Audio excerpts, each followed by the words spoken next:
AFC done, NFC done. Now it's time to talk about everyone's probably not so much favorite football team, but it's our favorite football team because it's Sophie's Living, McGarvin and I's passion that we like to complain about online. But before I start, because we were just talking about McGarvin's tweets, he had one from Sunday night about Sunday night preseason football with just the Bugs Bunny, like, completely tired look. Oh where my I'm God. like, that sent me for a loop, and I loved it. Yeah, Following McGarvin on Twitter for the most offhand comments sometimes during games, like, you're doing something wrong. I'm just throwing that out. Right. Some people get annoyed at them. I don't know. I look to have a good time. But no, seriously, the Sunday night for a preseason game is absolute nonsense. I was like, oh my God, 8 o'clock? Like, at night? I have work.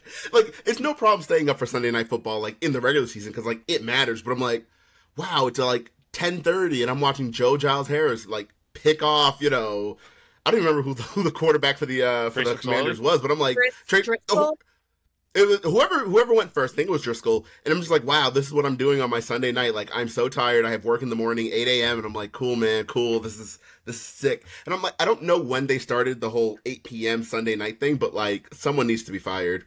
Listen, what all I'm gonna say is, wasn't it worth it though when you get to see the Trace McSorley revenge game? Oh yeah, as he was just running through the defense, I was like, cool, man, cool. I hate myself. Patriots legend cool. Trace McSorley. One thing I want to point out, too, just before we get down to the roster for Cutdown Day, is the fact that now friend of the show, Andrew Callahan, tweeted this out, that the number of offensive rookies on the roster this year is 7, and that there was only 7 on the active roster between 2016 to 2023. So it's kind of showing where the team is. And also, I'll say this, by the way, because I know we recorded last night and he was on the next day. I thought I learned a lot about football, and then I talked to a guy like him, and I'm like, I know nothing about football. Yeah, Andrew Callahan's great. He can...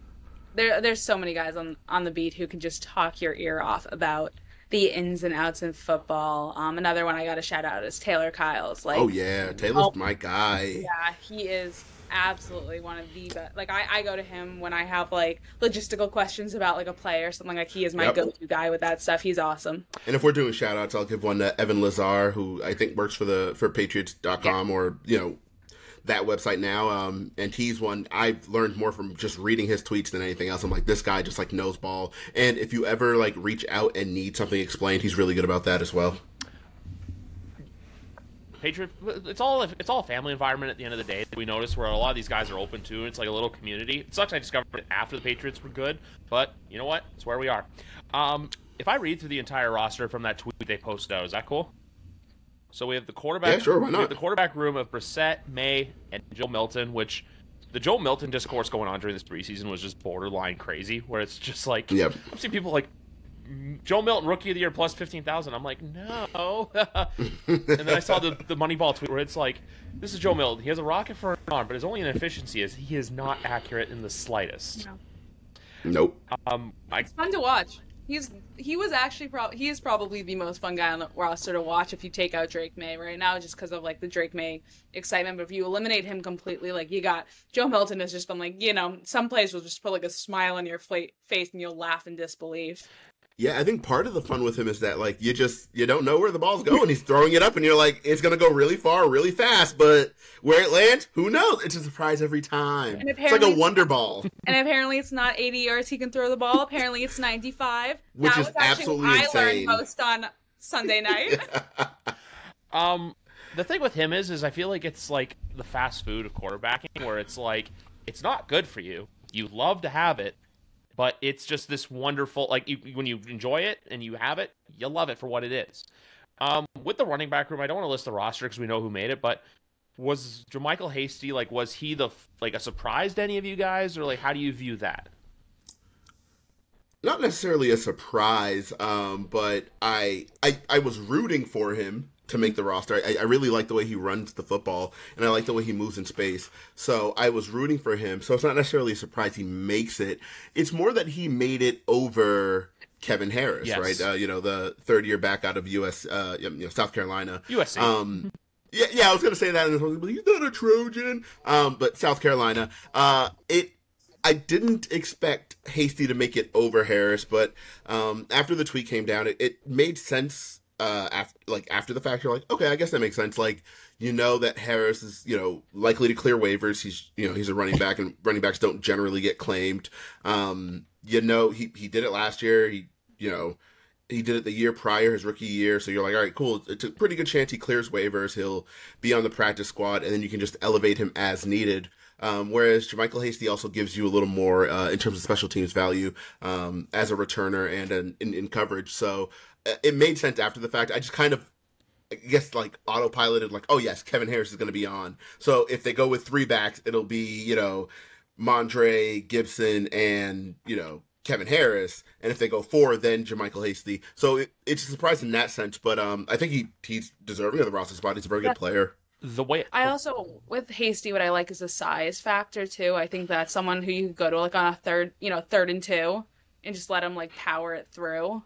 But I agree with the special teams and all that. The other thing with the Kevin Harris one not making it, and here's the biggest disconnect with me with this decision was I think that, in all honesty, Hasty and Harris should have made it. If you're a team that's preaching you're all about the run game, all through the preseason, we're going to run the ball a lot. We're going to run the ball a lot. And then you keep 7 wide receivers on the roster and only 3 running backs. Like, something there isn't adding up when you have 7 wide receivers, especially when you don't necessarily need 7.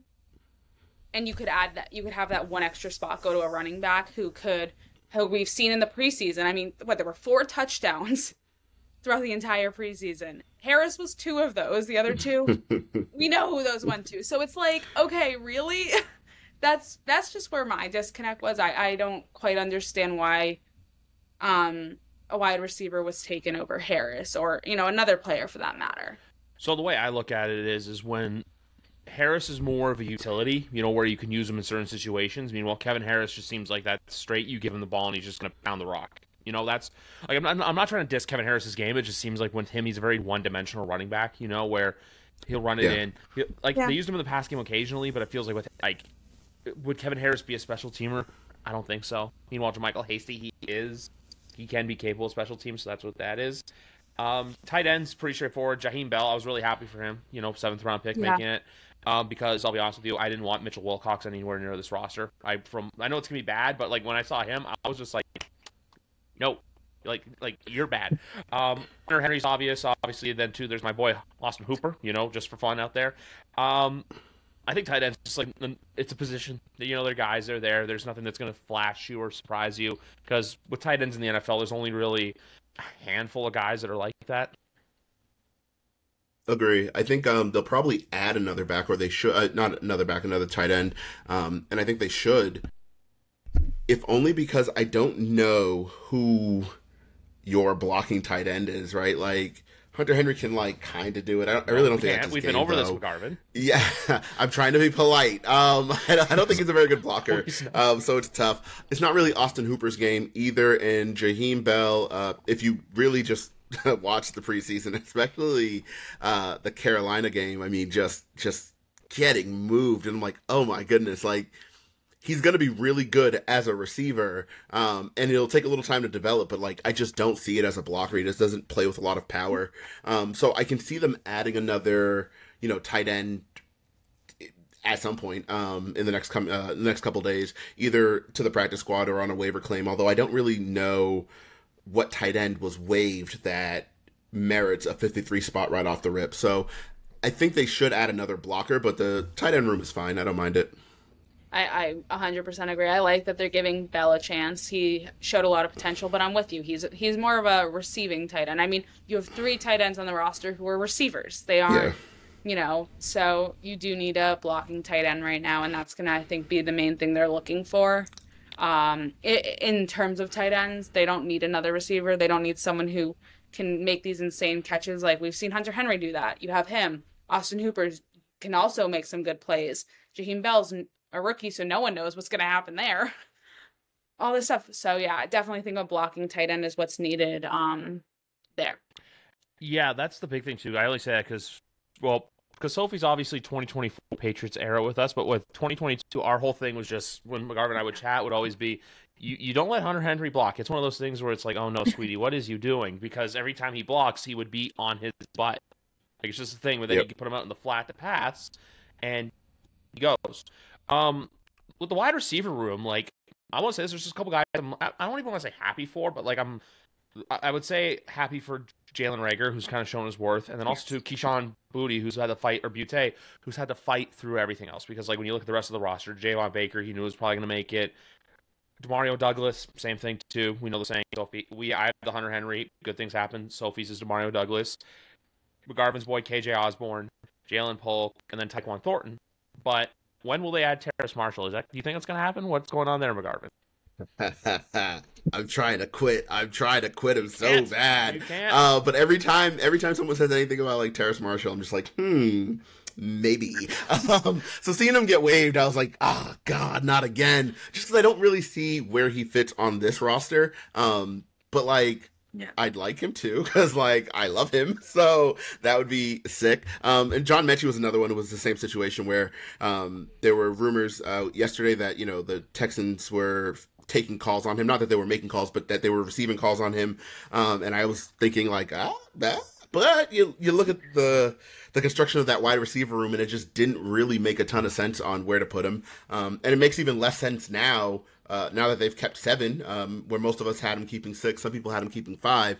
But we get 7 of them boys on here. And really, I think the only surprise for me was that they kept Keyshawn Boutte. I've been so hot and cold on him, really since he was drafted. But my most respectful take is that I don't think he does anything at all better than someone else on the roster, if that makes sense, right? He's not the fastest. That would be Tyquan Thornton. He doesn't have the best hands. That's, Jalen Polk. He doesn't uncover. That would be, doesn't uncover quickly. That would be, Demario Douglas. He doesn't play special teams. Jalen Reagor. And then as far as Javon Baker goes, him or Javon Baker is the 4th round pick from this year. He's obviously, he obviously has the inside track, and I think that Javon Baker has a higher ceiling than he does. It's simply because he can make certain catches that no one else on the roster can. And I can't say the same for Keyshawn Boutte.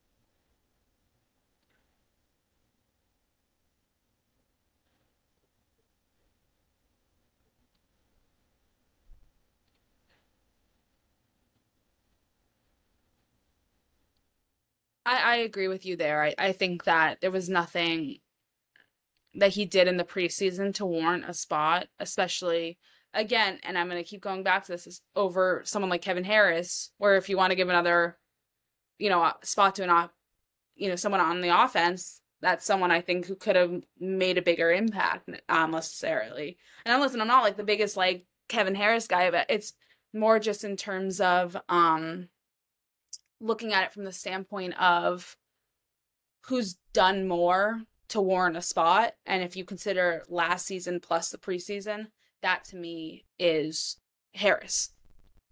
Yeah, sorry, we're just having some technical issues with McGarvin because I got a little thing popping up saying that. So this records and tracks the platform using Riverside, and I think he has to be in Google Chrome to be doing it. I don't know what he's using, so that's just that there. And he's back like that. So basically, you're back now. So basically, I don't know if you're. It told me literally right before you left. It's just like you have to use a different browser. Don't be incognito mode. So I don't know if you're on Chrome. I'm on Chrome, and I'm not incognito. So you're fine. I think you're fine now. It just something came up, and then you disappeared, and then you popped back up. But you know what, guys? We're still squad goals at the end of the day. We're still back. Yes. My big thing with the receiver room is just you have a bunch of guys who are looking for something to prove. But here's the other thing too. What happens when Kendrick Bourne comes back? Because he's on the pup, but I feel like the Miami game, or I wouldn't even say Miami. I'd say probably the Houston game would probably be a likely target source. But like, what happens at that time and point? So it's just there's a lot of questions to be answered. But I feel like does this team? Obviously, we're going to get the offensive line. That's a huge talking point. Everyone wants to know is who's getting David Card on this roster, quarterback, but with the wide receivers, are they just doing it to hopefully just, get the ball out and run because, oh, hey, Trey Hendricks is running after you, and oh, hey, a Mike McDonald defense is running after you, and then Quentin Williams is running after you, and then Nick Bosa, then Bradley Chubb, then Will Anderson, then, oh my God, I want to kill myself already, and then Josh Allen, and then Quentin Williams again, So there's all these like defenders that's like with the Patriots where it's just like, okay, what are you gonna do? It's gonna be interesting. We'll talk about the season a little bit, but that's my theory on it. But who wants to rip the offensive line Band-Aid off first? Oh, I'll go for it. I was there. I was there. Watch that game. I spoke to them. I was there. Not a that was big brutal. deal. Was because I was. Did you see the game? Oh, yes, I did. Oh, I thought you meant like during training camp and everything like that. Oh, no. I'm talking about that third game with the offensive line. That was pretty brutal. We're not in Kansas anymore. Thanks. Got that one. No, what I will say is that the issue here is when you finish the preseason, you want to have your five. Yep. You want to have the guys practicing together that can, move as a unit. Because as David Andrews said this, that, the offensive line is the only position that really 5 players have to play as one. One guy can't mess up because that screws up the whole line. So you need time to develop and to be able to work together like that. And they didn't get that because there's been so many changes on the line this preseason. You go from, it seemed like things were going well when you had, as much as I think there was some Vidarian Lowe hate a little bit, I think he actually did pretty well at left tackle, given the situation. So him at left, you had City So, left guard, David Andrews center, Michael Wenu right guard, and Chooks at right tackle. I thought that was a decent line. I was actually liking the direction that was going in. But when you have Vidarian Lowe go out, you had to improvise, and that means Chooks goes to left, Owenu slides over to tackle, and you slot in Layden Robinson. Now, Robinson in that game looked like a rookie, which is, again, it is okay, but he had trouble going up against an NFL team, and it showed. He needs some more time. Yeah, the O-line was, they kept, 9 offensive linemen, and I think they kept the 9 that were probably the best. Yes. Best 9. Left. I agree with Sophie. I think it's really a matter of just getting the guys out there and just kind of letting them work together. And I know that sounds cliche, but it really does matter because we've seen where a team's like juggling the players so often on the line. And it could be the same 5 guys and one configuration looks like absolute butt and another configuration looks perfectly fine. And I think this might be that kind of situation where you have, the line they brought out on Sunday was a line that a lot of people had been asking for, right? They'd wanted, most people wanted Wallace involved as well, but you wanted, Chooks, you wanted So, you wanted Andrews, you wanted Layden Robinson, then you wanted Michael Onwenu, and that's going left to right.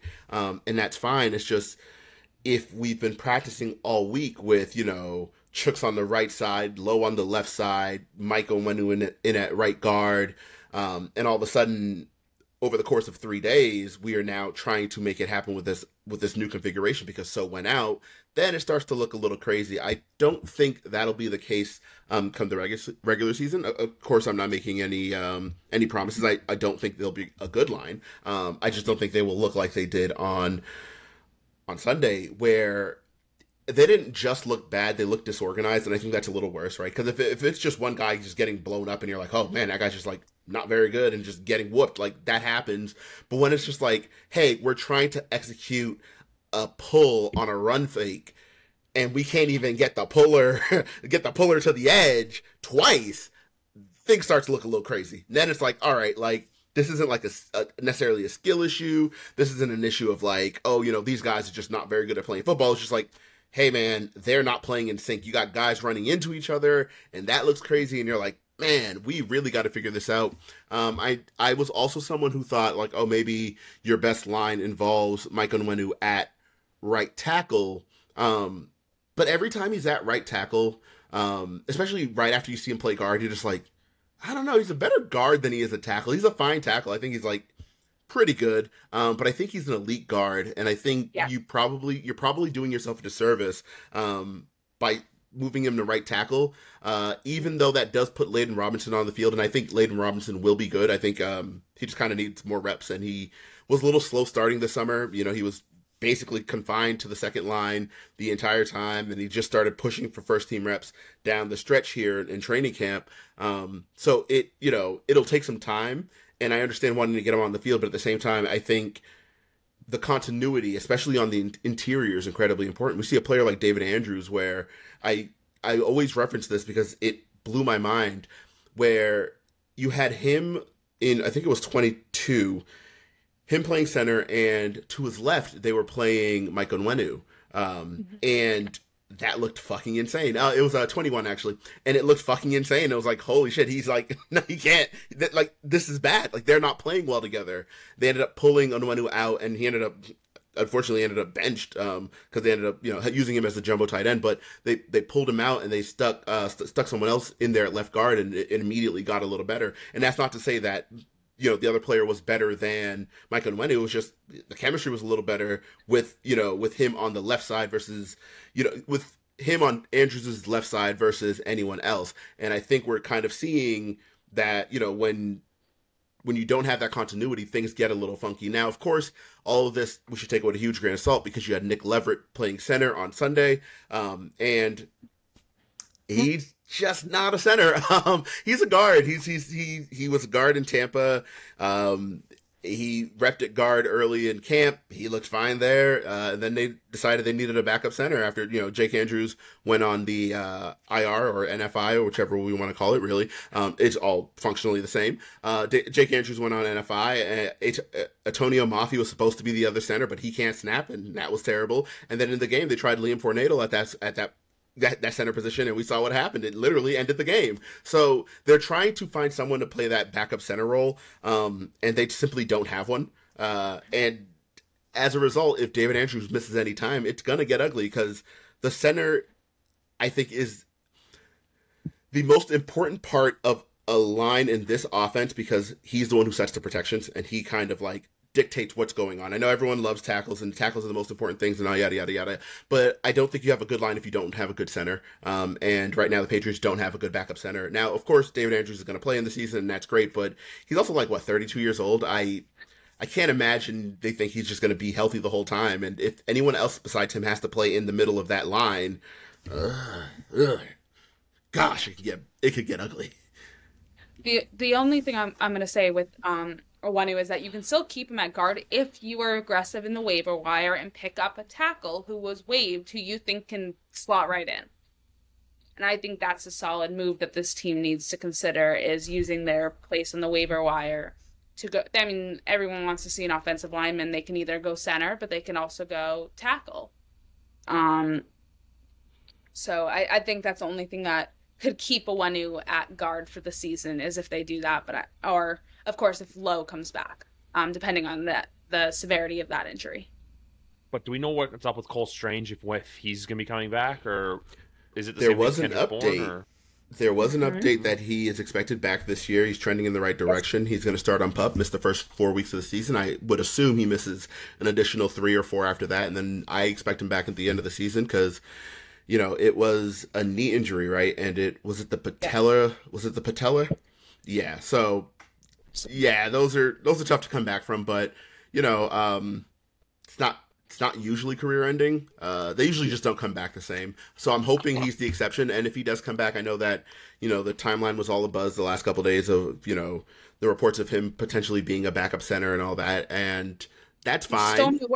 That's fine. I just if the guard play is fine and you want to keep him at backup center, cool. But I think he is one of your 2 best guards on the roster. And no one really wants to hear that because he was overdrafted and they took him so early and yada, yada, yada. But when he's played and he's been healthy, he has been better than all the other guards not named Mike Onwenu. And we saw that, bear out last year where he missed time early in the season and they had Antonio Maffi out there, and Antonio Maffi was just getting whooped left and right, couldn't pick up a stunt to save his life. And then they stuck Strange back in there against the Jets, and immediately, oh my God, we're not getting killed in the middle anymore. But no one ever wants to give Strange any credit for that because, again, he was drafted too early, and so everyone's like, oh, he must suck.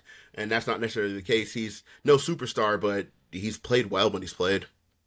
I agree that Strange is a guard. The only thing I'm going to add with that, though, and in terms of center, is that I think at this moment in time, trying to prep him to possibly play center, even if it's for a year, let's say. But like, how much longer do you think David Andrews is going to play? Right.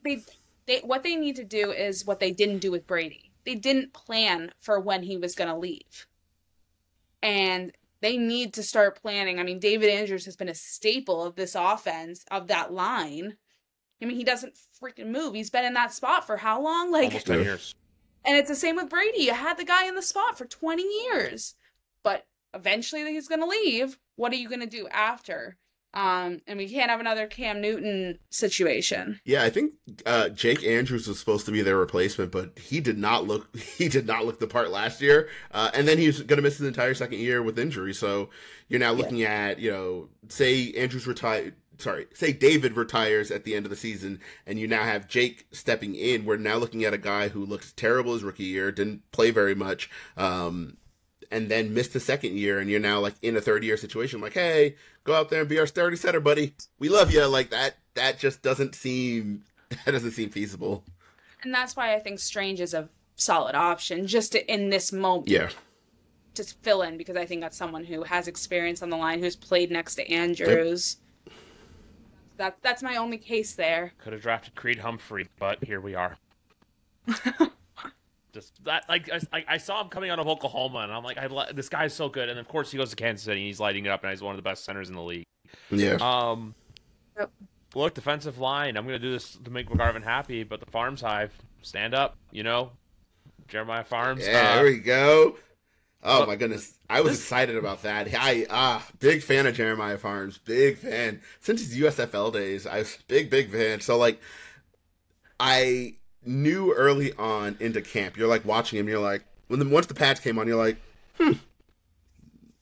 he can play a little bit, right? And then the game started, and you're like, oh, yes, he can play. And as the games went on, at no point did it feel like, oh man, he's like getting overwhelmed, or oh man, he's gonna earn a roster spot because the line's not good. It's just like, oh no, he's like one of your best players on that line right now. Like, cool. And so I'm stoked. I'm stoked for him. Yeah, the defensive line's like a position where obviously, look, it took a hit with Christian Barmore. He's out, and my whole thing on him is just, look, get better as a human first, get your health right, and then we'll worry about football. Like, football with an injury like his, it's the least of his concerns. Also, because after mentioned before, but David Andrews missed the entire 2019 season with blood clots. So with Christian, we don't know if he's going to play at all this year. So we'll wait and see. I know he had the Instagram story recently of like that he's missing it. So hopefully he's good. But look, I know Nicole Lynn shouted out the medical staff because they're the ones who really got to the bottom of everything. But for now, the D-line's got to hold it down. We'll see how it is up the middle with Godchow, with Farms. But I think Keon White's going to slot in, and a lot of people are going to see to the world, hey, Keon White is basically, he is who we thought he was. He's going to be good. And Dietrich Wise Jr., I feel like every year he like kind of flies under the radar a bit, and then he'll have a couple big plays, and everyone's like, oh, yeah, he's here for a reason. He's really good at football. Moving to linebacker, and I want to say this, I don't know how hot of a take this is, but I feel like a player that's really due for, I don't want to say breakout, but due to make a case where everyone's going to be like household name instead of just football name related, but that's Anthony Jennings. With Matthew Judon gone, I feel like, and also too, new ticket signed for him, but it's one of those things where it's like, it's a value deal. He signed for fairly cheap, and he's going to kind of show, hey, like, there's a reason he can play, there's a reason why he's a part of this culture. Like, I'm excited to see him play, and I know McGarvin probably is too, because look, it's an Alabama linebacker coaching an Alabama linebacker, so you get the best of both worlds for you there. I agree with you on Jennings. I think that's a very good take for this season. And what I think the underrated part of the Matthew Judon trade is that it allows these players that are very good players who flew so far under the radar because of Matthew Judon. It now allows them to step up and show like, okay, we can ball. We know how to play. And I think Jennings is one of those guys that absolutely could. Another one is Ox. I always say his name wrong, and he goes by Ox, so I'm going to stick with that. He had a really good camp, and I think that's another one who has potential to make an impact. Yeah, I like the linebacker group. I like them a lot. I worry a little bit about the outside linebackers or your traditional pass rushers. I think looking at the list, you have, Josh Uche and then O'Shea Zimenez-Ox. I think O'Shea is very good. He really, really opened my eyes in camp because I thought he was the kind of a guy, he was drafted in third round by the Giants. He kind of, had a really good rookie season, then just kind of tailed off from there. And you're like, all right, it's another reclamation project. We'll see how it is. I think he's a little like Anthony Jennings with more pass rush ability. And the trade-off there being he's less stout against the run. I think Anthony Jennings is an incredible outside linebacker. I think every week you see him, you're just like, all right, if they're going to run to his side, like, it's just going to be a tackle for loss because that's just what he does. He's so good at setting the edge. So I'm going to be glad to see him on more in more situations. I wonder if he can develop a secondary pass rush move. Right now, he's kind of just a power rusher and doesn't really have any other pass rushing chops. So we'll see if he can develop something there. Uche is who he is. I'm wondering, though, is he healthy? I know he missed the last couple practices, and we know that teams had to carry, all but 2 players into roster cuts, to place them on IR for them to return this year. The Patriots used theirs on, Marte Mapu, who was missing since like the 3rd day of camp or something like that. And then, Christian Barmore, who we already talked about with the blood clots. So I'm wondering if it's a matter of, we'll get till tomorrow or around noon and then they'll place him on, IR or something. Cause I don't know if he's healthy, and he didn't play a ton in the preseason, obviously, cause, because one, he's a starter, and 2, because of the injury. Outside of him, Christian Ellis made it, and that's it, because, he popped, every day. You're just watching, you're like, oh, 53. Who the hell's 53? And you're, flipping through the roster, all right, 53. And you're like, oh, okay, cool, Christian Ellis. So I knew, for me, it came down between him and Joe Giles Harris. Personally, I think Christian Ellis is a better linebacker. I think Joe Giles Harris is a better space player, though. So I thought, 50-50, personally leaning Joe Giles Harris, but I'm fine with Christian Ellis being the spot there. And then up top, you have Tavai and Bentley. And at this point, everyone kind of knows, yes, we have a good linebacking core, even though a couple years ago, everyone's like, oh my God, we need faster linebackers. And the Patriots simply did not get faster at linebacker, but still have a good linebacking core. And then Raekwon McMillan, he's been bringing the thunder all every time he plays. He just doesn't play a ton because he keeps tearing his ACL. So hopefully he's nice and healthy. That would be sick. I would love that. So I like the linebacker room. And then obviously you have to include, Marte Mapu when he returns because he's really a linebacker. I don't really think he has the foot speed for safety like that, but you got to include him in the mix. And then Jabril Peppers and Kyle Duggar. Joe Duggar. Who the hell's that? Kyle Duggar. Some of them, both of them sometimes align in that linebacker position as well. So you feel real good about the linebacker situation. You just made up a UDFA right there. Yeah, Joe. That's a true Belichickian phrase, right? Belichickian player right there. And then I look at the defensive backs, cornerback, safeties. There's no real surprises there. The one guy I was happy to see make it was Marco Wilson. Obviously, look, Sean Wade got waived, but I feel like Sean Wade will either be a player that gets randomly claimed or he'll just revert to the practice squad. But Marco Wilson's a guy that seemed like, he's ever since he's come in here from Arizona, he's just kind of worked and proven hey, I can play. I belong here. I've always said this too. The corner's kind of a weird, underrated need for this team, where I feel like everyone's paying attention. Wide receiver and offensive line, and obviously those are the priority positions. But cornerback and safety, they really have to solidify who your main 4 are going to be. I feel like you probably Duggar, Gonzalez, Marcus Jones, Peppers. I would say if I had to mix, but then you'll probably get mixed in rotations as well. I feel like there's gonna be a lot of rotational pieces at this position. Agree. The cornerback situation was interesting too. I didn't know if they would keep 7 or 6. A lot of people had them, keeping 7. I had them keeping 6 because I didn't see nearly enough from Marcellus Dial. I know a lot of people had him on. They're like, oh yeah, he's going to be pretty good. And I'm like, yeah, if you say so. I simply don't see it. I think he needs a lot of work, or he needs to be playing safety. I just didn't love him as a corner. So I didn't think, they would keep him, and I didn't think they would waive him over Sean Wade. But I did tweet out on Sunday that one of the corners they were going to cut was going to be someone who could play, because at the bottom of that, you had Isaiah Bolden, Alex Austin, Sean Wade, and I really didn't think Marco Wilson was in danger. But you have those guys kind of clustered there, and I think all 3 of those guys can play corner. They're maybe not starters, but you can put them in for 10 plays a game and feel pretty okay. You're like, all right, we can put him in. This guy's not going to get us killed out there.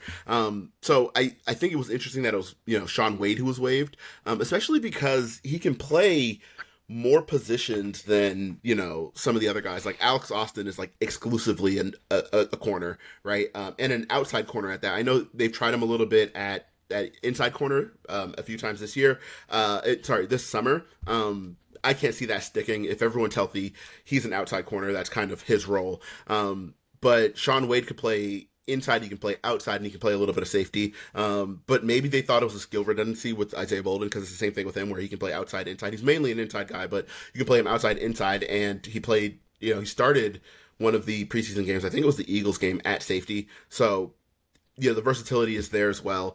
Christian Gonzalez. And then on the back end, the safeties, I thought Josh Bledsoe had a case for the roster. I think he's a good player. I think he'll probably be back on the practice squad. I can't imagine that he's going to get claimed. But other than that, I think they're the safety situation is as locked in as it could be. I think Jalen Hawkins is a way underrated signing. Like, that guy can play, and he can play middle field safety, and that's, I think, the most important thing. He's not an all-star safety by any means, don't get me wrong, but he gives you enough back there that you're like, hey, it's cool, just stick 32 back there and let 23 and 5 kind of do their thing closer to the line of scrimmage. Because last year you had it where Kyle Duggar was basically playing middle field safety for a lot of the season, and he was fine.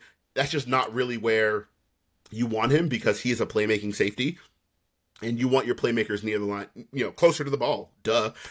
So I'll be glad this year to have, a safety that they can just stick way back there. Like, all right, you line up 12 yards that way and everyone else down bottom.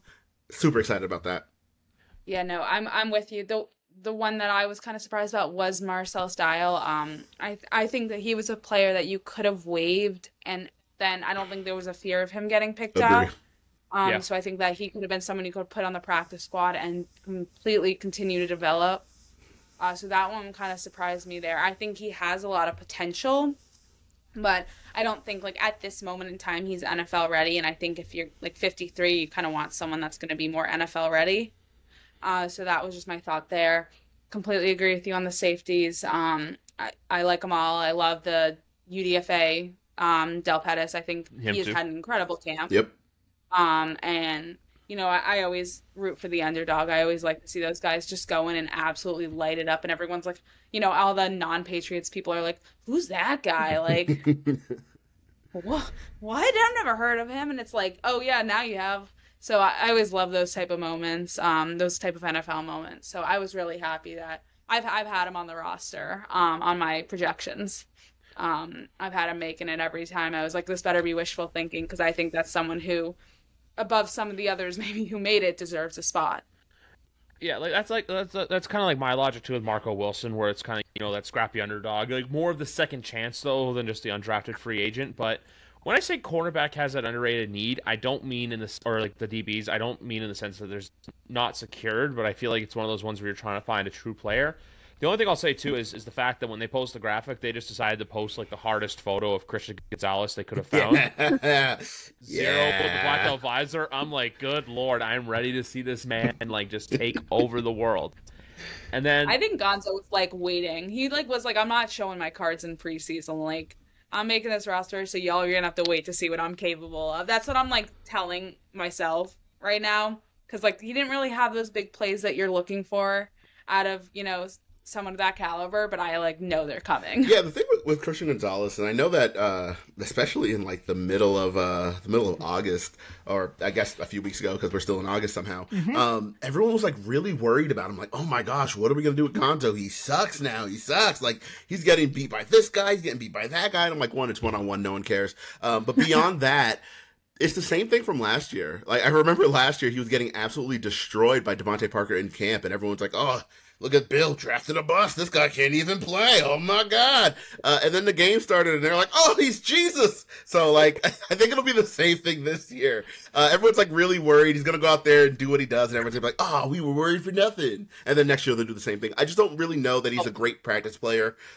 He seems more locked in when when he has a game plan. He knows what he has to do. He knows who he's following. He knows the guy he's going up against. And it's like, all right, cool. I'm just going to take that guy out of the game. And that's what he did last year. And if you don't believe me about the tweets from last year, look up any of those aggregator accounts from last year. Anyone who posted anything about Christian Gonzalez, and just read the comments. It's all the same shit from last week. It's just people being worried. Oh my God, what do we do about this? What about that? He'll be fine. He's an elite player. Let him play. I actually this summer asked Mike Pellegrino, the cornerbacks coach, about the one-on-ones to kind of figure out, like, how do you weigh those in terms of, like, what you see from them? Because, like, we obviously know you can't really judge a cornerback in terms of how many one-on-ones they're winning. And he goes, oh, we could care less about what they're winning. Honestly. Yeah, I'd love to hear that. I don't care. I'm staring at their feet and I'm looking at the foot skills. Yep. Where the film comes from for us that we look at. So it's like, everyone, you're tweeting out, oh my God, like this, let's say like Jalen Polk just beat Christian Gonzalez in this like sick one-on-one mashup. And it's like, okay, but you have to remember the wide receiver has so much advantage. Holy cow, yeah. If they don't catch the ball, it actually looks worse on them than it does the corner. Exactly, because it's an offensive drill. Yeah. It's a fully offensive drill. What the cornerbacks get out of it is foot skill work. Yep. That's it. You learn to mirror, you learn to watch your hips, and you're just looking through the fundamentals on that. I think you see it where, I remember there was one clip in particular I was watching, and it was, I think, Jalen Polk going up against an Eagles DB, and he hit the move. Oh, it was Pop Douglas, and he hit a move, and then he's running across the field, like, horizontally, and I'm like, there's I don't care if it was like the brainchild, the love child of Darrelle Revis and Stephon Gilmore out there. You cannot run with a guy across the field when you don't know what he's doing with no help. Like, you're running, like, the play started on the left side of the field, and Pop hits the cut, and he starts running right. I'm like, at this point, you are just hoping that it doesn't look crazy, because you're not going to catch him. Because you're already a step behind. You don't have any help. It is literally just you. And there's never a game situation where it's going to be just you, because no matter what, if he is running across the field, he is running into other players. There are 11 guys out there. Like, you're like, hey man, cover this the entire width of this 53.5-yard field by yourself. That's never going to happen in a real game. Mm-hmm. And so people take away like, oh my goodness, what about the one-on-ones? And I'm like, who cares? And to that, if you are someone who cares and you're listening right now, shut up, McGarvin. What do you know about, one-on-one drills? Tell me who last year participated well in one-on-one drills. Give me anyone's numbers from one-on-ones from last year. If you can't name a single one, shut up. McGarvin, if anyone says that to you, just send them my way and I'll pull up the direct quote from Pellegrino. Yeah, from the damn coach, but no one cares. They see the sick clips on social media and they're like, oh yeah, this guy's getting cooked. And another thing, while I'm here for a second, I am so tired of people misusing cooked. It'll be like a tight contested catch, and like the receiver makes a sick catch, and someone's like, "Oh yeah, that guy got cooked," and I'm like, "No, he didn't. What are you talking about? The defender was in his head." Holy shit! It drives me insane, fucking insane. You just got your new phone. Holy shit. Oh my god. It's like 42-50. Oh my god. The big thing too with him as well is the fact that like last year we saw right away what he did. Like, he locked down AJ Brown. He locked down Tyreek Hill, for the love of God. Week 1, he's playing probably going to be up against Jamar Chase, who, guess what, has barely practiced, who just started practicing 2 days ago, less than 2 weeks before a game, which, I'll say this right now, I was shocked when I found out who's calling the game for CBS for this one. I thought they were getting the low-tier guys. They're getting Ian Eagle and Charles Davis. Sophie, I don't know if you're going to be in Cincinnati for that one or not, but I will not, unfortunately. I will be home for that one. I'll be home hungover for that one. I have a wedding the night before, so it's like I've had it like the last 5 years. It's happened 3 times, and I'm like, okay, convenient timing. I get day after a wedding, I get to do nothing but watch football all day. And then the kicker battle, obviously, look, Joey Sly won it. But I will say this as well for Chad Ryland. I'm thankful for 2 things. 1, you missed the kick against the Giants. But 2, you won us the game against the Denver Broncos, because that's like one of 2 games last year where I like genuinely was stressed out over the result of a football game. That one and the first Buffalo Bills game. But I'll always the one clip that always plays in my head rent free is just Bryce screaming about, "How about Chad, huh?" Like when he's just like running down the tunnel. Yeah. Ah, man. Behringer has such good energy. He like really is like excited to be doing what he does. They had a mic'd up segment on him from the Eagles game, and that guy is just like so much fun, so much energy. But I'll say this on the kicker competition. I know that Joey Sly won it, and Chad Ryland was waived, and everyone's like, yeah, goodbye, good riddance, more like Byland. That's the one I keep seeing the most. More like Byland. I'm like, yes, we get it. But my thing with that is, I think Joey Sly was a better kicker than Chad Ryland. I don't think either are very good, though. And I think people are just going to kind of figure that out. I think one is better than the other. Both weren't very good, and I don't know. I'm not encouraged by it. I don't feel like, oh, yeah, Patriots got their kicker. I'm more like, oh, he's better than Ryland. Okay. All he has to do is hit better than 64%. Like, okay. Like, I don't know. I've been saying all summer, I think Sly had the advantage. I've had that take all summer. And I think even the coaching staff knew it. I mean, listen, you're not going to pick a guy to be your kicker if you're not giving him a single opportunity in any of the preseason games. That, in the first 2 games, I could have told you Sly was going to win that job. Like, how are you going to... Like, Ryland doesn't have a shot if he's not getting in-game practice. Not kicking, yeah. Like, and then you give him the one opportunity in the game. Was it to give him tape? Like, is that what it was for? Like, it was all, the timing of it was like too weird. Yeah. To not match up. I think that Sly's a little bit more composed in games too. And that's just veteran experience there, which I do think will help the Patriots. But listen, they're not going to be going for 64-yard field goals as we saw on Sunday night. He doesn't have the kind of leg for that. Put Bryce, honestly. Can we have Bryce kick the 64-yarder? But then who's gonna hit us with the immaculate holds? Like you need someone to hold it and train someone else, because I think Bryce could absolutely nail that. No, I'm just kidding. But like, things like that where they're not gonna be going for these like record-setting field goals. But when it's a closer range field goal, anything like even 50 plus. I think he had a few 50 plus that he did pretty well from. So I just think it's more the consistency part of things. And he was way, way more consistent throughout training camp. I mean, and it was so funny because there was one day where Sly missed like 2 and Ryland made all of his. And that was like a week of that happening. And then things totally flipped where Ryland's missing at least 1 a day and Sly is nailing them. So it kind of was like something flipped in ahead of that first preseason game, and that's when things really started to show. Yeah, I think kickers are interesting in that it wouldn't surprise me at all if in like 2 years Chad Ryland is kicking for Denver and he's hitting everything, and everyone's like, oh my God, why'd the Patriots get rid of him? Because that's kind of how kickers work in the first place. You see a player like Younghoe Koo, who originally, he was originally kicking for the Chargers, and he was terrible. And then he came here, he was on the practice squad, he wasn't very good. And now he's one of the best kickers in the league because that's just kind of how life works. The same kind of thing with... That's when Bill's going to come out and be like, and y'all fired me, right? I fucking told you. I told you. And y'all fired me for taking a kicker in the 4th round. Even everyone's like favorite folk hero, Nick Folk, pun, pun. Even that, if you remember his, what year was that? Was that 2019 when he was kicking for the Bucks and he just kept missing kicks? And everyone's like, holy shit. And he missed like 4 in one game and it was like, Jesus Christ. And now everyone's like, oh, we should have kept Folk. And it was like, yeah, but like, think about it. 4 years ago, if you said that, everyone would have laughed at you because like, this guy sucks. He can't kick, la, la, la. Kickers are, I think, different in terms of in terms of how they play. Like, just because you were a bad kicker at this point doesn't mean you're a bad kicker forever. Whereas like, for a lot of other positions, like if you're bad, you're probably bad, right? Like if you can't play, you can't play. But even what is the kicker out in Daniel Carlson? He was terrible, and now look at him. He's amazing, all pro, so good. And I'm like, I don't know, kickers are funny like that. I never take too much stock in them. I do think that people are saying like, oh, the Patriots shouldn't have drafted a kicker, shouldn't have drafted him in the 4th round, la la la la. I get that. I do get that. And if that's your take, then that's fine by all means. But it's just a kicker. Like, sometimes they'll be good, sometimes they won't be good, sometimes they'll be really bad for a long time, then really good for a long time, and I don't think we need to have some, spicy hot kicker takes. He's just a kicker. Did you drink an energy drink before this? No, I am exhausted. I'm ready for bed, but... You sure? Yeah, but I'm here.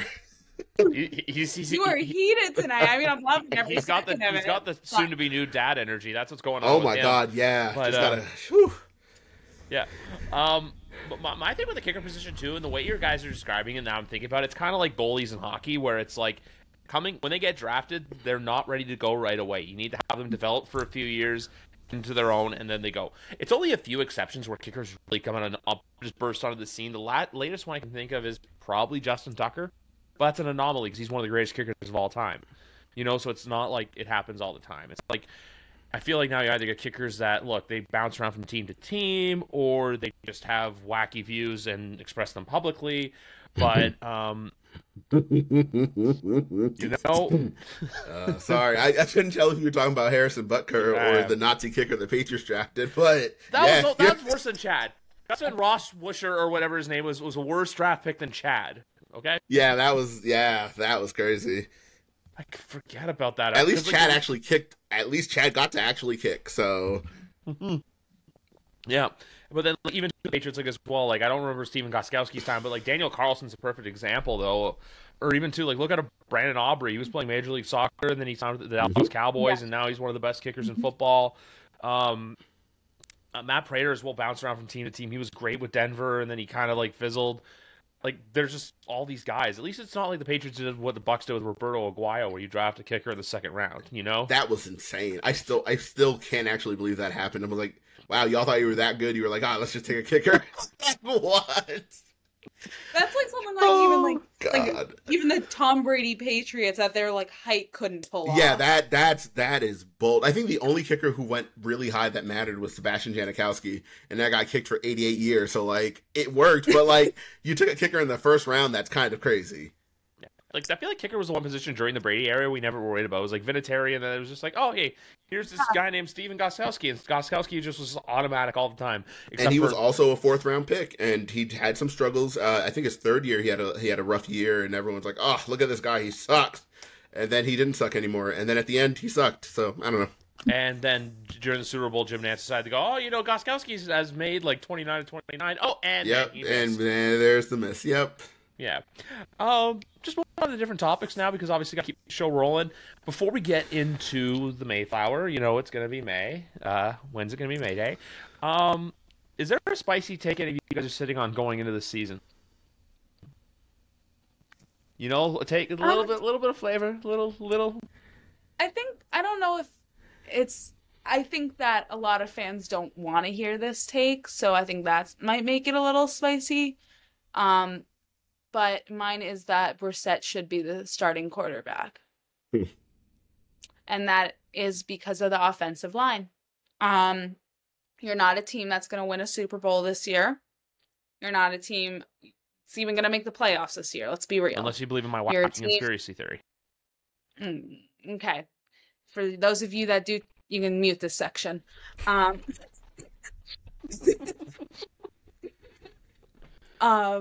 But, in terms of that, I'm still laughing, sorry. Woo! What needs to happen is you need to treat these first few games as an extension of the preseason for this offensive line. You need to get the line figured out. And do you really want to figure it out while you have your franchise quarterback, the future of what you're hoping to get back to the big game, and that's the guy you're hoping to take you there? Do you really want to do it with him in the pocket risking injury? No.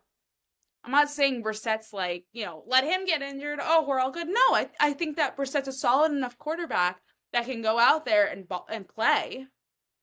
You don't want David Carr 2.0. Yeah, and hold his own for however long it is until they have a starting O-line that they trust to not, let May get absolutely destroyed. I mean, do you want what happened to Jacoby to happen in May? Because that's a very real possibility. That was an injury that could happen to any quarterback. And thank God it wasn't serious. Thank God Brissett's good to go. But, that could have been a lot worse. So that is my, I guess, hot take, is that I think that Brissett should start at least for the first 2-3 weeks until you get the O-line figured out. Yeah, I don't really have a hot take. I find that it's been really hard to kind of muster any spicy takes for this Patriots team, because I kind of just accepted who they are. They're not going to be a very good team this year, and that's perfectly fine. I'm still going to root for them and all that, and it's still going to be a very fun season. I don't have a strong opinion one way or the other on May versus Brissett or whatever, because I do understand both sides of the argument. I will say this, though. I don't know. I think if you're going to say, hey, we're going to play the best guys, then you kind of have to play May. Because the only way you won't is if then throw the offensive line under the bus, and I think that's a bad idea as well. So it's tough. But like I said, I don't have a strong opinion one way or the other. I do think that mentally there's some stuff about Drake May's game, and maybe that's my quote hot take, and that. In the same way as Sophie's, where it's just a take that people don't really want to hear. But there are some mental things that I think Drake May needs to clean up. I think, and you can see this, like, you don't have to watch the all 22 to see this. You can see it in, like, broadcast.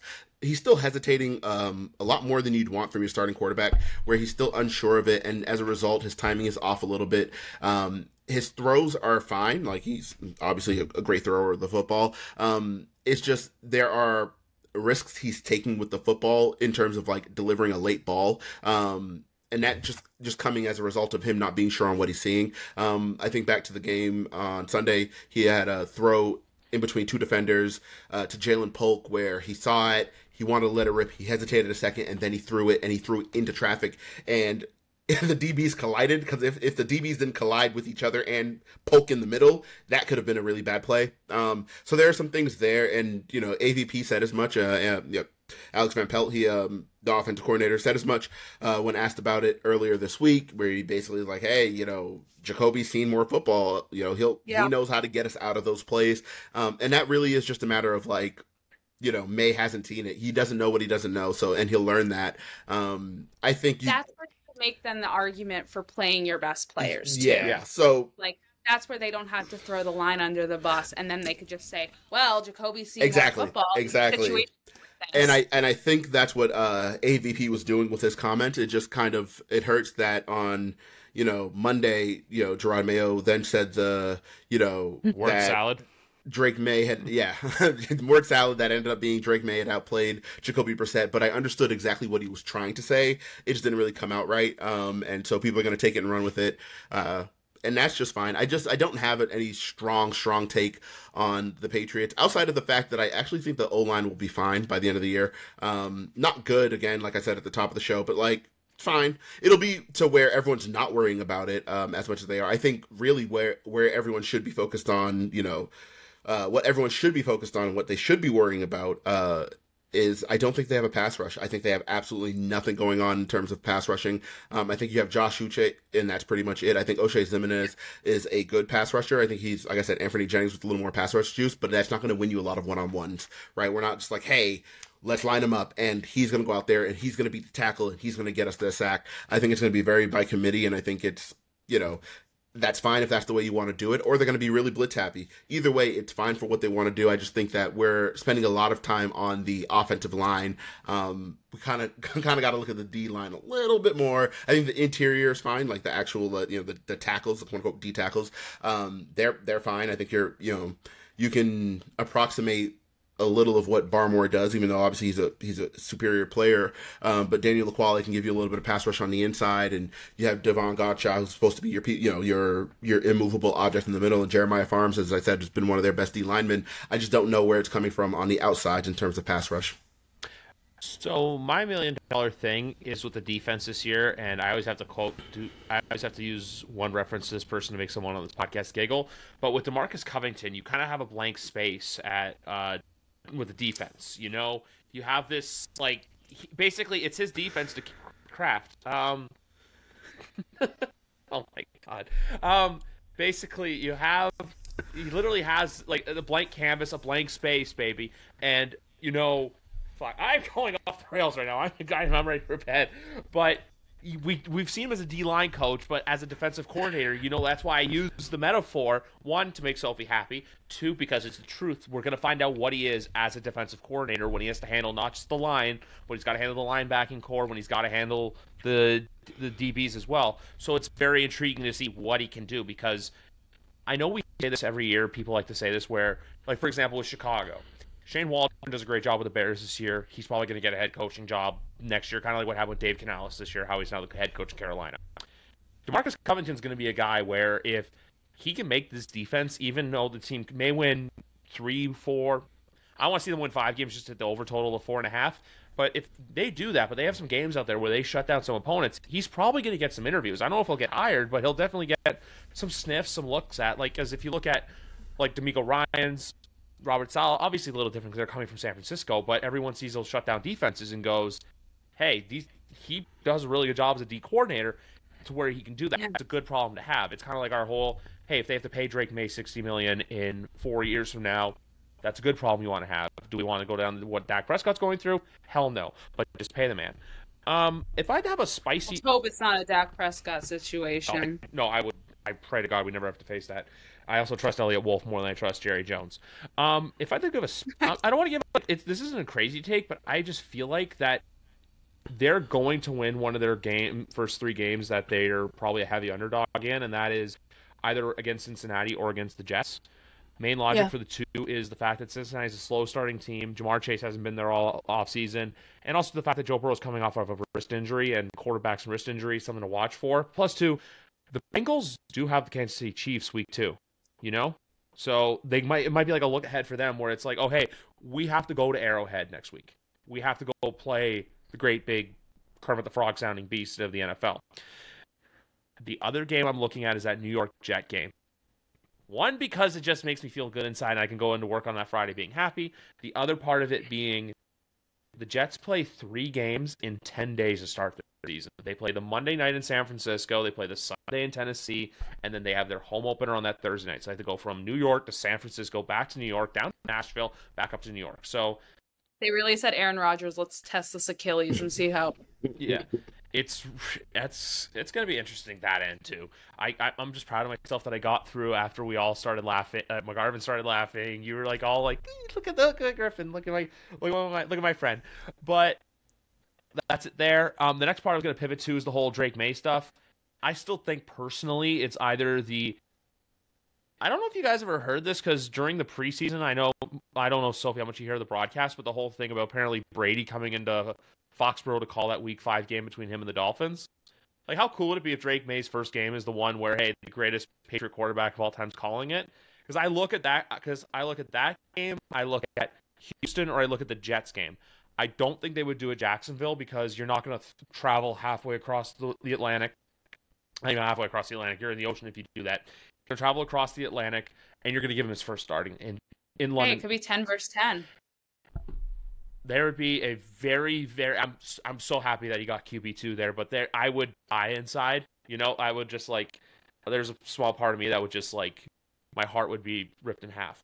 I just don't see, throwing him into that fire right away where it's like, hey... That would be way too much. It's just way too much, because those other games are going to be...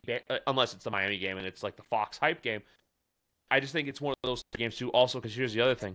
Those 3 games I said are at home. You don't want to start them on the road. You want to start them at home. Yeah, I do think that he has I think that there's a chance he does start before London, though. Like, by the time you go to London, he is a starting quarterback. I think that's a very real possibility. I don't think I think people were talking like, oh, after Thanksgiving you could see him start. Gerard Mayo's already said, look, this guy outplayed Jacoby. So now you got to own up to that and you got to play the kid. But that being said, my take is that you hold off until you get this offensive line situation figured out, and let the veteran who has a little bit more experience, maybe playing behind a less experienced O-line, do his thing in the pocket for a bit before you throw Drake May to the Wolves. Especially when Nick Bosa is one of your opponents. Yeah, that's fine. I do think that there's a chance May starts way sooner than any of us think, and it might just be because of external pressure. I think everyone is saying, like, all the right things with regards to, like, oh yeah, let's take it slow, let's not start him and all that. But I think we're like a Jacoby Brissett pick 6 away from everyone being like, all right, bring out the kid, and I can see that happening. And will this coaching staff cave to public pressure? I don't know. I don't think so, all right, because I don't necessarily think that that's what coaching staffs do. But would those above them, will they start to get impatient? Like, see, and I don't think so, for the sole reason of Mac Jones.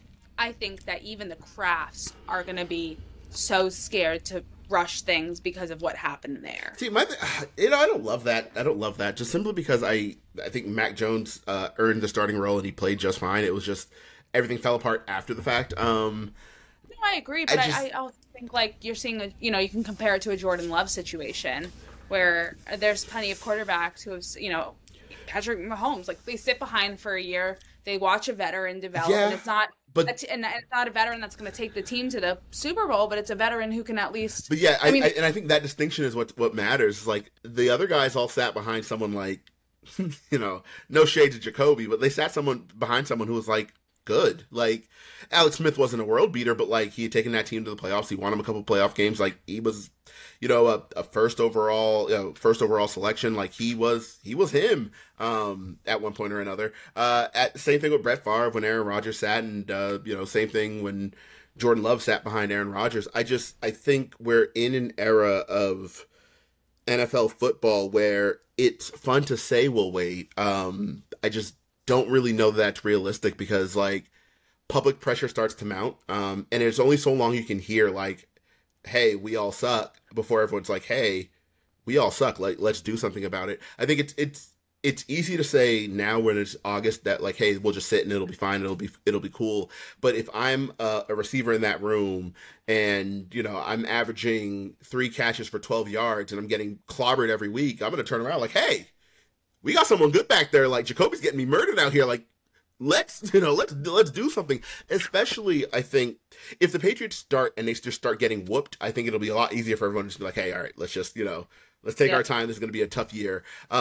If it's close though, and it's like they're losing games like 13-17, and the difference was like a pick six or a terrible fumble at the end, everyone's going to start thinking like, maybe we're a little closer. Now that may be false, and I think that would be false because I don't think this team is it right now. But I think if it's close, a lot of people are going to start having a lot to say about whether or not Drake May should be sitting. And I don't know that, like I said, I don't know that this coaching staff will kowtow to that pressure, but I think it's a possibility. So $1 million thing with me with the pressure, I don't know if Mac Jones solely has to do with it, but also, as soon as I brought up the Kraft pressure point, it made me think of, do you remember this past offseason where it feels like a million years ago now, the whole, Jonathan Kraft and Robin Glazer are really running the show, and like Jonathan Kraft's going to run this team into the ground. That just seems like so long ago, but the Krafts also kind of have to or especially Robert has to repaint his image from everything that happened with the Dynasty documentary, where it kind of made it seem like, hey, Belichick's a bad guy, like yada yada yada. I don't think it has to do with quarterbacking. I just feel like, too, if he gets too involved, it could go there. I could see this as well being like a Justin Herbert situation where there's no plans for him to start, but then... Yeah. I'm not saying it could happen, but it could happen where it's just like, oh, hey, Jacoby can't go, Drake, you're going, and then they may lose the game. Can't turn back. Yeah. But remember, too, in that game... I think that's a one. But then in that game, too, against Kansas City... Herbert looked really good, where everyone was just like, okay, this kid's really good. Yep. The other thing with Mac, too, is I just feel like they didn't get better after that 20... I always say this, too. The 2021 season, 2020 and 2021 are always anomalies because 2020, that team should have been a 3-win team, and 2021 was just they beat a lot of easy teams. Meanwhile, this year, they really have for a fourth-place team, they do not have a fourth-place schedule. They have a lot of hard competition they got to play. They have the second hardest, I think, right? Yeah, by strength of schedule. Yeah, like the only game I look at where I'm like, I could see them winning for sure is like maybe Tennessee and like, I don't know, maybe the Cardinals. And that's the game they're going to lose now. Yeah, right. But then they're going to beat a team they have no business winning. It's going to be like last year with the Bills. Yeah, I know. They're just going to clobber the Jets in week 3 and everyone's going to be like, what the hell? Yeah. And then the next week they just basically go to San Francisco and it's just like, they don't win another convincing game the rest of the way. Yeah. It's kind of like 2020 though too. Remember they like almost beat the Denver Broncos and then the next week they just get fed their lunch by the Niners. Yeah. Hey, we'll always have Christmas Eve. That Christmas Eve always has a special place in my heart. Before we go, I want to ask you guys a 2-part question. One, do we think the Chiefs have a chance to three-peat? It's outside the NFL. And does anyone here have a bold, just general National Football League take that we're going to see, or that you have? So I do think Taylor Swift is going to three-peat. Oh my God. Sorry, couldn't help it. No, I do. I think that because it's a Brady situation. I will never go and say Brady's going to lose because then he wins. So yeah. Patrick Mahomes is the type of guy where I'm just going to say, yeah, I think he can do it because I'm never going to go against a guy like that. Yep. I didn't think they could beat the Ravens last year, and then wow. Yep. So I'm letting that. I'll just say yes until it doesn't happen. Yep. Basically, it's kind of my take on that one. agree. As far as like a National Football League take in general, I think it'll be a lot less vanilla in terms of what everyone thinks is going to happen. I think a lot of what everyone thinks is going to happen, the teams that we think are just slam dunk going to be good, will simply not be. I think the Jets will probably be like better than I think they will be, and I always think so lowly of the Jets. And I also think the Bills will be a little better than most people think they will be, simply because 17 is a mutant. So I think it'll be a lot more competitive. But as a result of that competition, as a result of everyone being just a little better, I think you don't have a runaway like, oh yes, they are the best team in the league. Kind of like this past year, where for a long while there, everyone was kind of wondering like, well, who are the good teams? Like, who's like really good? Because every team that was good, you had an asterisk. You're like, yeah, they're good, but and I think it'll kind of be the same thing this year, where there's like, oh, they're good, but their record doesn't really reflect that. I think Jordan Love is going to be one of the best players in the league. Yes. Yeah, I was going to say, I think that was going to be my take, because I think the Packers are going to be a damn fun team to watch. He's a good quarterback, Jordan, man. There was a point last year where I told my cousin, like, I was like, yeah, Love's really not that good, because he was like, oh yeah, Love's like one of the best quarterbacks in the league. But it was during that period where he wasn't that good. It was like, I think middle of October to like the middle of November, where he was just like fine, and he was like, oh, he's gonna be like top 10, and I'm like, yeah, let's relax, like he's fine, he's not that good. And then he proceeded to just be the best quarterback in the league for like three or 4 months, and I'm like, oh, okay. And now he reminds me every time, he's like, hey, remember when you said Joe? I'm like, yeah, shut up. At the time I was right. Like, I was right at the time. He is like that. He's a very good player.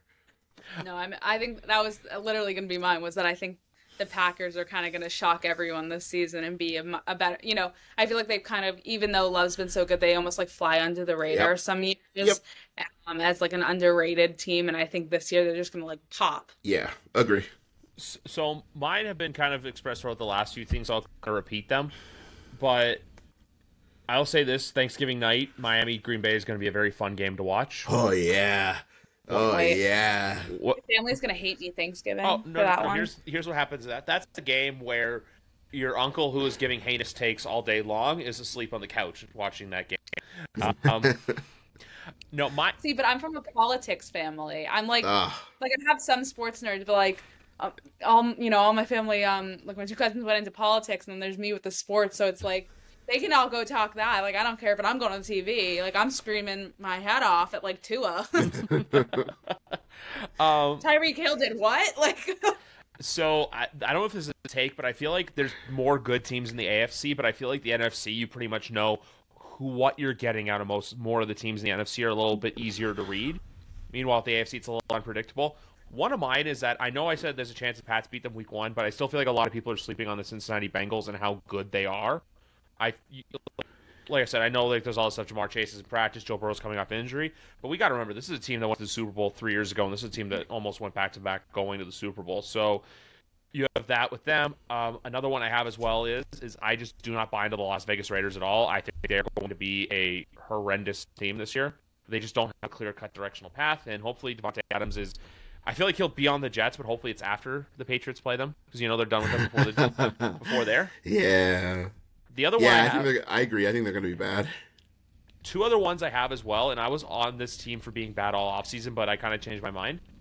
I think the Denver Broncos are going to be a bit of a surprise. I don't know if they'll make the playoffs, but I think Sean Payton kind of knows his way around a quarterback, and Bo Nix is kind of that quarterback that he can kind of computer program. Like, you're going to do as I say, not as...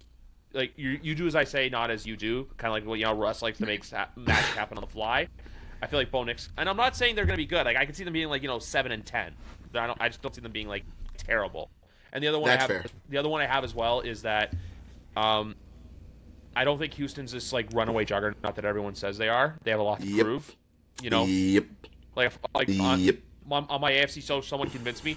Take the Colts in survival. I know you're not a big fan of the Colts, McGarvin, but I think with Houston, there's going to be a lot of games this year where, like, for example, that Week 2 Sunday Night Football game, I have said this religiously, that is a huge proving game for both teams. We're going to find out quickly with both those teams how good they really are.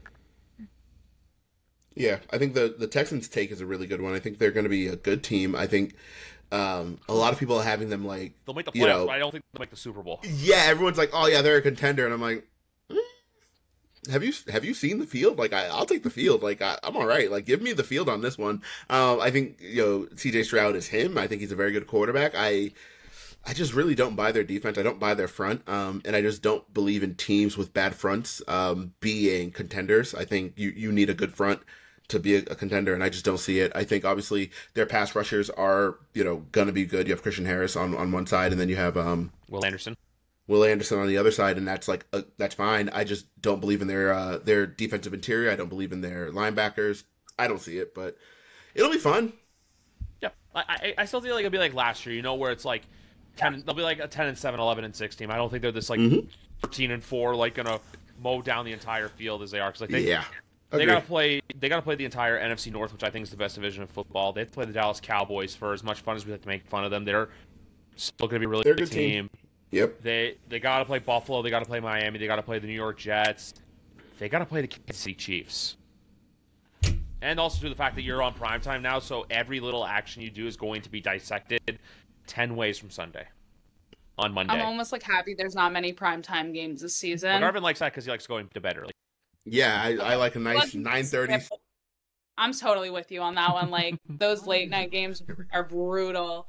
That 8 o'clock one this past weekend. Oh my god! He was gone, but he's back now. I don't know what happened, but yeah, the big thing with the Patriots, the primetime things this year, and I started saying this myself. I wish the NFL did more of those 6:30 games, like they do during the playoffs, because it's like 6:30, done by 9:45 o'clock, and then boom, that's it.